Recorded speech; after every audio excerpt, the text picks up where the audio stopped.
Il y a un danger à s'adjoindre en vue du ministère des hommes qui n'ont pas fait leurs preuves. Nous en trouvons l'illustration au chapitre 13 des Actes, au moment où Barnabas et Paul viennent de débarquer à Pergue.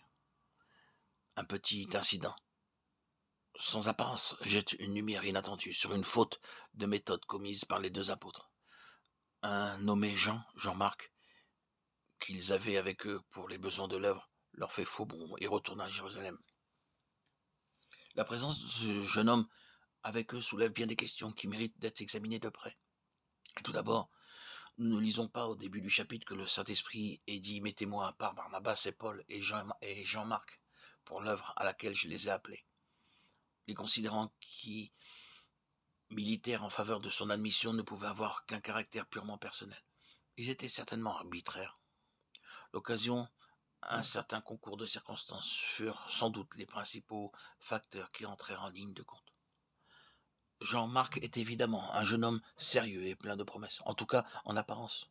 Au foyer familial, la piété était en honneur. C'est dans la maison de sa mère que se tenait, lorsque Pierre était en prison, la réunion de prière qui aboutit à la délivrance de l'apôtre.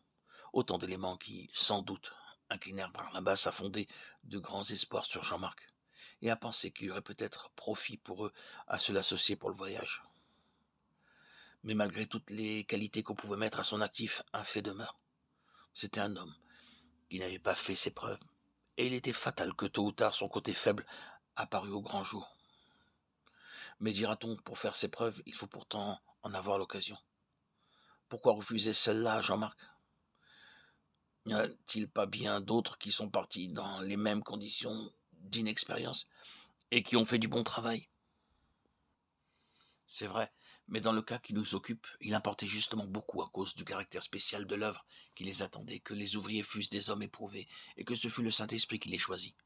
L'avenir montra que la décision prise portait en germe non seulement la défection de Jean-Marc, mais un ferment de confusion et de discorde qui jette une ombre regrettable sur le seuil de cette grande époque. Quand la question de Jean-Marc se posa à l'aube du second voyage missionnaire, l'accord ne put se faire et l'on se sépara. Qui avait donc raison, Paul ou Barnabas? Il est oiseux de chercher à vouloir trancher ce point. Ils avaient probablement raison tous les deux. Paul avait raison de ne pas exposer leur deuxième entreprise au risque d'une récidive dans l'attitude de Jean-Marc, avec tous les ennuis que leur aurait causé un nouvel abandon. De son côté, Barnabas estimait sans doute que ce n'est pas parce qu'un jeune homme a manqué une fois qu'il faut lui refuser une occasion de faire mieux. En quoi il avait raison? Pourtant, puisque leurs deux manières de voir s'excluaient l'une l'autre, on est bien obligé d'admettre ou bien un fléchissement de conscience chez l'un ou chez l'autre des deux apôtres, ou bien alors la réalité d'une faiblesse et d'une erreur à l'origine de cette collaboration de Jean-Marc. Par la première épître à Timothée, nous apprenons que Paul ne devait pas se départir de l'attitude de principe qu'il fut amené à prendre et qui nous est révélée dans cet épisode. L'idée qu'il se faisait du ministère auquel il avait été appelé était telle qu'il ne voulait s'adjoindre que des hommes connus et éprouvés. Lorsqu'après quelques années Jean-Marc eut fait ses preuves, Paul n'eut aucune objection à l'avoir comme compagnon de travail. Il donnera même des instructions pour qu'on le lui amène. Quand pour un travail en commun, c'est le Saint-Esprit lui-même qui suscite les hommes dont il a besoin, il est de la plus haute importance que la communion fraternelle ainsi constituée ne soit pas exposée aux aléas d'un recrutement inconsidéré. Un ouvrier sans expérience et mal affermi sera presque fatalement une cause de trouble.